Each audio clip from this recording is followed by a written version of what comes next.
महाभारत युद्ध में ऐसे कितने योद्धा थे जो अकेले दम पे पूरे युद्ध को खत्म करने की शक्ति रखते थे। द्रोणाचार्य, भीष्म पितामह, कर्ण, अर्जुन और कोई नहीं।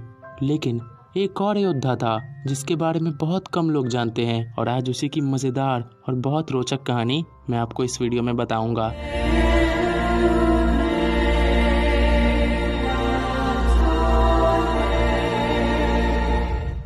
बर्बरीक भीम के बेटे घटोत्कच का बेटा था और बचपन से ही उसमें बहुत सारी शक्तियां थी और युद्ध के सारे दांवपेच उसने अपनी माता से सीखा था। लेकिन वो पांडव और कौरव के बीच में हो रहे सारे झगड़ों से बहुत दूर रहता था। वो भगवान शिव का बहुत बड़ा भक्त था और भगवान शिव ने उसकी तपस्या से खुश होकर उसे 3 धनुष दिए थे और इस कारण से उसे 3 बाणधारी भी कहा जाता है। और उन बाण में क्या शक्तियां थी वो तो मैं आपको आगे बताऊंगा।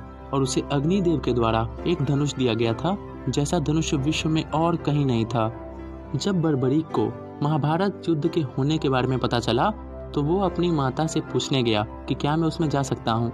लेकिन उसकी माता ने उससे एक वादा करवाया कि वो उसी साइड से लड़ेगा जो साइड युद्ध में हार रही हो। और इस प्रण के साथ वो कुरुक्षेत्र की ओर निकल गया। तब श्री कृष्ण को इस योद्धा के बारे में पता चला तो वो उससे मिलने आए, लेकिन अपना वेश ब्राह्मण के रूप में करके। और कृष्ण ने उससे पूछा कि अगर वो युद्ध में लड़े तो वो कितनी देर में इस युद्ध को खत्म कर सकता है। उसने कहा कि वो एक पल में ही पूरे युद्ध को खत्म कर देगा। तो कृष्ण ने पूछा कैसे? तो उसने कहा कि उसका पहला बाण जाएगा और उन सभी चीजों को मार करेगा जिसे उसे खत्म करना है। उसका दूसरा बाण जाके उन सभी चीजों को मार करेगा जिसे उसे बचाना है और तीसरा बाण सारा काम कर देगा। यानी कि मात्र उन 3 बाणों के दम पे जो इसे भगवान शिव ने दिए थे इस पूरे युद्ध को खत्म कर सकता था। तभी कृष्ण ने उसकी परीक्षा लेने के लिए उसे एक चैलेंज दिया कि वो उस पेड़ के सभी पत्तों पे अपने बाण को मार दे। मतलब एक बाण से उस पेड़ के सभी पत्तों पे निशाना लगाए। और चुपके से कृष्ण ने पेड़ के एक पत्ते को तोड़ के अपने पैर के नीचे रख लिया और बर्बरीक ने अपने कहे गए तरीके के अनुसार उस पेड़ के सभी पत्तों पे अपने बाण को मारा और अंत में उसका बाण श्री कृष्ण के पैर के ऊपर आके रुक गया। और इससे कृष्ण को ये तो पता चल चुका था कि वो जिस साइड से लड़ेगा उसका जीतना पक्का है। और अगर बर्बरीक कौरवों के साइड चला जाए तो इससे युद्ध में काफी खलबली मच जाती।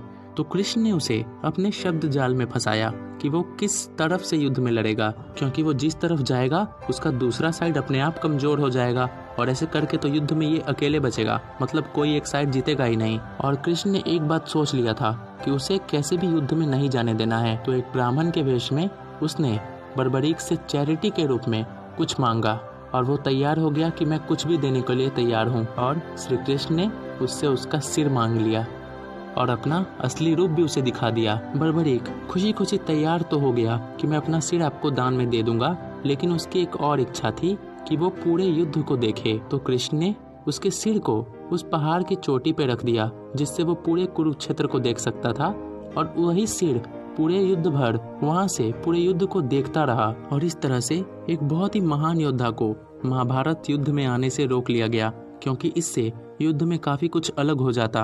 और ऐसा कहा जाता है कि बर्बरीक को अपना सिर इसलिए दान में देना पड़ा क्योंकि उसे अपने पिछले जन्म में श्राप मिला था।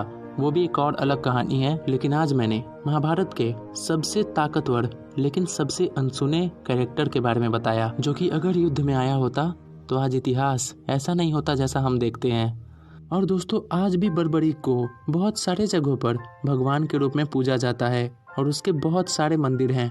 आगे और ऐसी मजेदार कहानियां सुनने के लिए नॉलेज भूमि को अभी सब्सक्राइब करें। हम जल्द मिलेंगे।